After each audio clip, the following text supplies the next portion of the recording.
الحمد لله رب العالمين، والصلاة والسلام على أشرف الأنبياء وخاتم المرسلين وعلى آله وأصحابه أجمعين.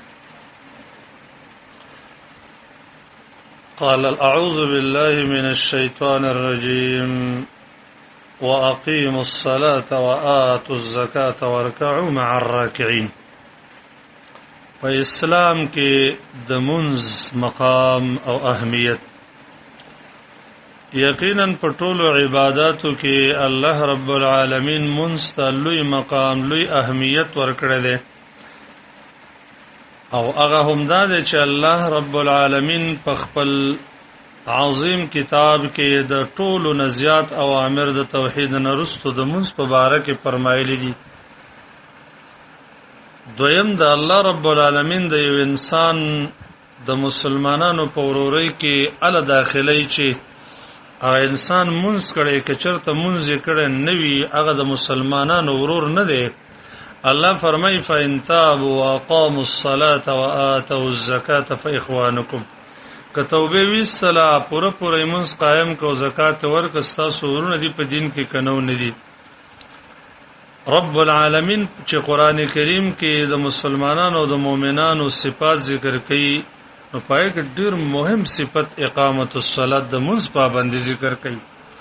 قران کې الله فرمایي هدى للمتقين الذين يؤمنون بالغيب ويقيمون الصلاة. ګور اولنې صفت د ایمان نرسته د منځ قیام ذکر کړي. لمنځ د اسلام دویم بهترین رکن دی د شهادتین نرسته. نبی کریم صلی الله علیه وسلم فرمایي د اسلام بنا په 5 ارکانو باندې ده. اول پای کې د لا اله الا الله او محمد رسول الله گواہی، دویم منځ پوره پابندۍ سره کول، دریم داغه نه چې د زکات ورکول، څلورم روزه، پنځم حج. یا په بعضو روایتو کې روزه د زکات نه مخکې ده. نو دا یو بهترین رکن دی د ارکانو د اسلام نه، بلکې د ټولو کارونو سر د اسلام ستن ده. د الله نبی صلی الله علیه وسلم فرمایي رأس الامر الاسلام وعموده الصلاة. د ټولو کارونو سر خو اسلام دی، د اسلام نه په غیر هیڅ قبلیږي نه، او د ټولو د اصلاح د دین د کارونو ستن چې دغه منځ دی. دغه وجه ده چې د دې منځ اهمیت هم دا ده چې ټول اعمال عبادت چې الله رب العالمین هغه زمکه ته نازلول او الله رب العالمین حکم راولېږي د هغې اعمالو دپاره، لیکن منځ چې الله رب العالمین فرض کو دې دپاره نبی کریم صلی الله علیه وسلم د اسمانونو نه بره د سدرة المنتهی نه بره اوغوښته او هلته ورباندې منځ فرض کو. لوی اهمیت د منځ دا دی چې دا د ټولو عملونو معیار دی. که منځ د انسان صحیح وي د ټول عملونو د الله په دربار کې صحیح لیکل کېږي، که منځ فاسد وي د ټول اعمال فاسد لیکل کېږي. حدیث کې راځي نبی کریم صلی الله علیه وسلم فرمایي اول ما يحاسب به العبد يوم القيامة الصلاة. اولنې هغه څیز چې بنده سره د قیامت په ورځ داغه حساب کې دلی شغه منځ دی. فإن صلح صلح سائر عمله وإن فسدت فسد سائر عمله.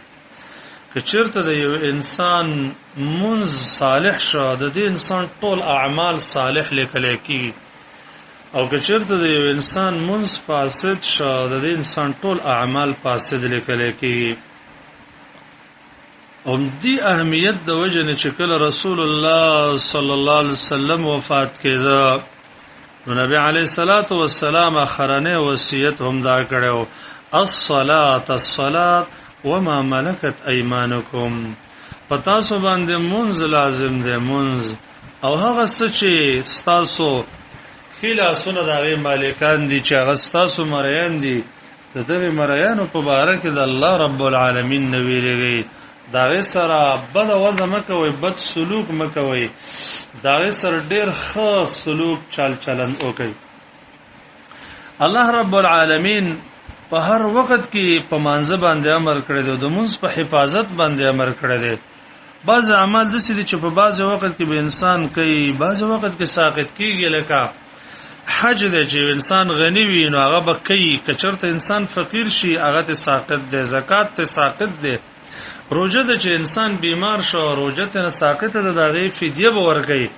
لیکن د مونږ په هیڅ وخت کې الله رب العالمین داغه معافی کړي نه دا، او فرمایلی دي حافظوا علی الصلوات والصلاه الوسطى، په مونږ حفاظت وکړي ولو او په بهترین مونږ په مازیګر په مونږ درمیانه مونږ باندې ډیر زیات حفاظت وکړي، تر دې پورې چې یو انسان په سخترین حالت کې ګرځي، jihad فی سبیل الله کې د دشمن ته مخامخ ولاړ دی، یریږي په دې باندې چې قریب ده چې ماته باندې دشمن حمله وکي او ما نسو نابود کی، په دې وخت کې الله د مونږ فرضیت معاف کړه نه دی، بلکې الله رب العالمین فرمای فإن خفتم فرجالا او ركبانا، که تاسو په یره وي نو پیاده روان استئ مونږ کوي یا په سورلۍ باندې استئ، خو مونږ قضا کول نشته.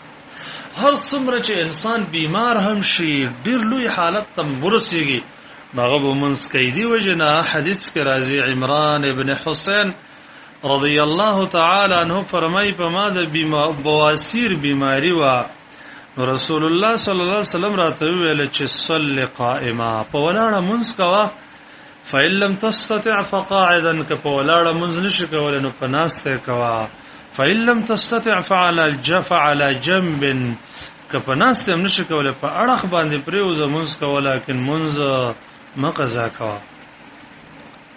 دغه وجه ده چې د هیڅ عمل پر خودون کې ته الله رب العالمین او د الله رسول کفر نه وایي، لیکن د منځ پر خودون کې انسان ته د الله نبی کفر وایي.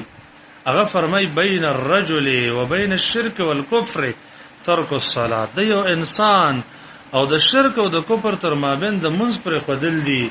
که منځ یو انسان کو دا مسلمان دی، که منځ نه کو دغه انسان بیخي مسلمان دی نه. دغه د چې نبی علی السلام فرمای العهد الذي بيننا وبينهم الصلاه فمن تركها فقد كفر، اغه عهد او اغه وعده اغه زمواري چې زمنګو د دې کفارو تر مابین دغه منځ دی، فمن تركها فقد كفر، دا مونږ چې چا پرې خو دغه انسان به کافر وي. نبی کریم صلی الله علیه وسلم یو ورځ د مانځه تذکره وکړه او بیا یو فرمایل چې مانځه باندې حفاظت وکړه دا مونږ به داغه د پاره رڼا وي، داغه د پاره به برهان وي، داغه د پاره به نجات وي. وکانه یوم القیامه مع قارون وفرعون وهامان وابی ابن خلف، دا به په قیامت کې د مؤمنانو سره ملګری نه بلکې د قارون، فرعون، هامان او ابی ابن خلف سره به ملګری. عبد الله ابن الشقيق العقيلي رحمه الله فرمای وكان أصحاب محمد صلى الله عليه وآله وسلم لا يرون شيئا من الأعمال تركه كفر غير الصلاة، تركه كفرا غير الصلاة. د رسول الله صلی الله علیه وسلم ملګری چې صحابه کرام هغه به د هیڅ عمل پر خودلو ته کافر نه ویل او هغه به کفر نه غنو سوا د دین چې مونږ بچا پر خدای ته به کافر ویل. د مونږ په وجه باندې د انسان دین ته تحفظ ورکړی شوی، که یو انسان لمونځ ترک کړي نو د هغې د دین دپاره حفاظت نشته، د هغه د بدن دپاره حفاظت نشته، د هغه د جسد دپاره حفاظت نشته، بلکې د هغه وینه توی کول به حلاله وي چې مونځ پرې کړي. د وجه نه نبي علیه الصلاة والسلام فرمایي ويعور الإسلام وقواعد الدين ثلاث عليهن أساس الإسلام. د اسلام کړي چې دی او پادق د دین د قواعدونه هغه درې سيزونه دي چې هغه پرې خدل دا انسان هغه کافر کیږي، وینه تو یو له حلالي، یو لا اله الا الله، دویم دا غینه پرزی مون، دریم دا غینه روزه. حدیث کې مرازی نبی کریم صلی الله علیه وسلم فرمای امرت ان اقاتل الناس حتى يشهدوا الله اله الا الله وان محمد رسول الله ويقيم الصلاه ويؤتوا الزكاه. ما ته امر کړی شو چې خلکو سره وجنګم تر دې پورې چې د لا اله الا الله او محمد رسول الله گواہی ورکي منځ پوره قائم کی زکات ورکي چې دا کار وکړو نو دوی زمنګ نه ما ویني او مالونه بچل مگر په حق د اسلام او نور حساب د دوی په الله رب العالمین باندې دی نو منځ د ټولو اعمالونو ډیر مهم ترين منځ دی الله رب العالمین دی زموږ استاد توجه مانځ طرف تراوړی امين.